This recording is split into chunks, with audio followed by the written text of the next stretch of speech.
No one in the fashion world knew her real name. She was simply called the Seamstress, a shadowy figure whispered about behind the scenes, a legend that only the most desperate designers ever sought out. Her name wasn't written in fashion magazines, nor did she attend the prestigious runway shows of Paris, Milan, or New York. But it was said that if you were lucky enough, or perhaps unlucky enough to find her, she could turn your entire career around. The only catch? You had to be willing to pay the price, a price no one ever spoke of. Luca Armand had never believed in these kinds of stories. When he first moved to New York, fresh out of design school, his ambitions were as bright as the neon lights of Times Square. He dreamed of launching his own label, making a name for himself among the fashion elite, and seeing his creations on the most coveted runways in the world. But reality had hit hard, and after a few seasons of lukewarm reception, he was struggling just to keep the lights on in his tiny apartment. His latest collection had been a disaster. What he had imagined as a bold, avant-garde statement on modern streetwear had been criticized as derivative and confused. The reviews from Vogue and WD had been kinder than he'd expected, but the lack of enthusiasm was damning. Sales were non-existent. The investors, once cautiously optimistic, were pulling out. The fashion world was fickle, and Luca was dangerously close to being forgotten. It was during a particularly grim after-party, following a failed attempt to salvage his reputation at New York Fashion Week, that he first heard about the seamstress. "You've got talent, Luca, but you're missing something," said a familiar voice over the thumping music. Luca turned to see Victor Dumas, an older man who had been in the industry for decades, always lurking at the edges of parties, always watching, but rarely speaking. His reputation was as murky as his associations. No one really knew how he managed to stay relevant, but he seemed to know everyone who mattered. Victor's eyes gleamed with a strange intensity, the same way they always did when he was about to tell you something you didn't want to hear. "Yeah, well, it's hard to make an impression when every other designer is stealing your thunder," Luca muttered, staring into his drink. The room buzzed with models, influencers, and designers far more successful than him. It felt suffocating. Victor leaned in closer, his voice dropping to a conspiratorial whisper. "There's someone who can help, someone who can give your designs the edge they need. They'll be talking about your name for years. You'll be a legend." Luca scoffed. "And what? I just wave a magic wand and suddenly I'm a fashion god? It doesn't work like that." "No," Victor said, his tone serious. "It doesn't, but she works like that." "She?" Luca asked, suddenly intrigued despite himself. "The seamstress," Victor said, his lips curling into a knowing smile. "If you're really serious about being remembered, she's the one you need." Luca frowned. He had heard bits and pieces about this so-called seamstress in fashion circles, always in whispers, always surrounded by a sense of foreboding, but he had never taken it seriously. Urban legends for stressed-out designers, he thought. Victor's face darkened. "She can make your dreams come true, Luca, but you have to be ready to pay the price. And believe me, it's not always something you're prepared to give." Luca wanted to laugh it off, but something in Victor's eyes stopped him. They were cold, almost predatory. Victor was the last person Luca would call trustworthy, but he had connections, deep ones. If he was talking about this seamstress, maybe there was something more to it. Victor handed him a card. It was sleek, jet black, and the only thing printed on it was a single word in a white, elegant font. Seamstress. No phone number, no email, no address, just the name. "How do I contact her?" Luca asked, flipping the card over in his hands. "You don't," Victor said, finishing his drink. "She'll find you when you're ready." Luca spent the next few weeks obsessed with the idea. He tried to forget it, to focus on salvaging his brand with fresh designs, but every time he sat down to work, his mind wandered back to that card. He found himself sketching compulsively, filling page after page of his notebook with wild, almost frantic designs. Dark, beautiful, and eerie, unlike anything he had ever created. There was a sharpness, an edge to them that unsettled him. They seemed to come from somewhere else, as if his hand were guided by something outside himself. As days passed, things only got worse.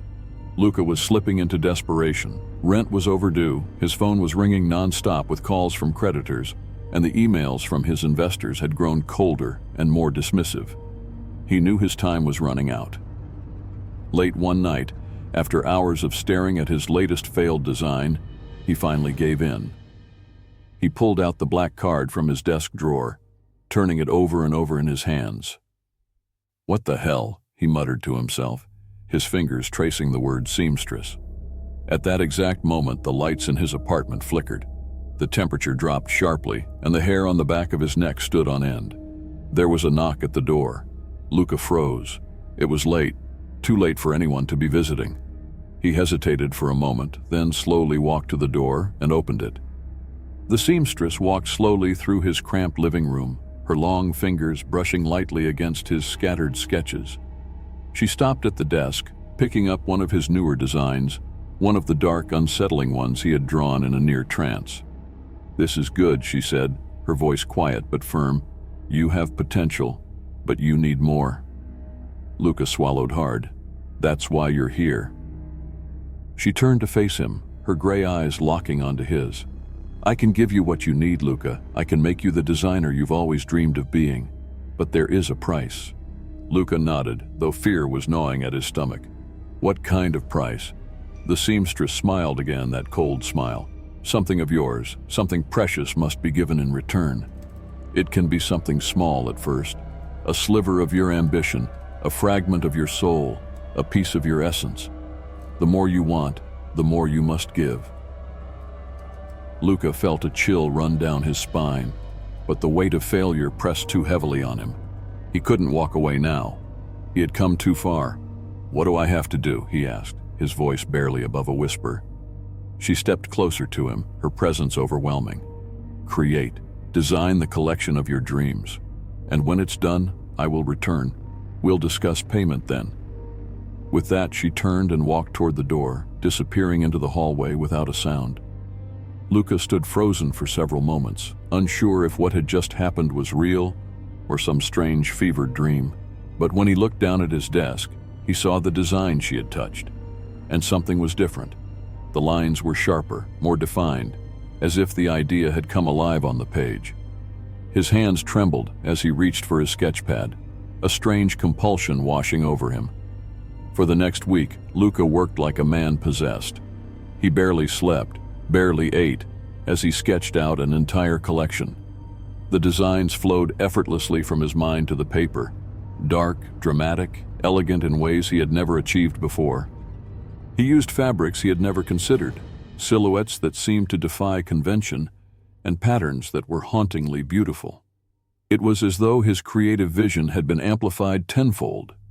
He was creating the best work of his life, and with each sketch, he felt the pull of success growing closer. But there was something wrong, too. Each time he completed a piece, a strange sensation tugged at him, like something was being drained from him. His energy dwindled. His reflection in the mirror looked haggard and pale, his eyes sunken and hollow.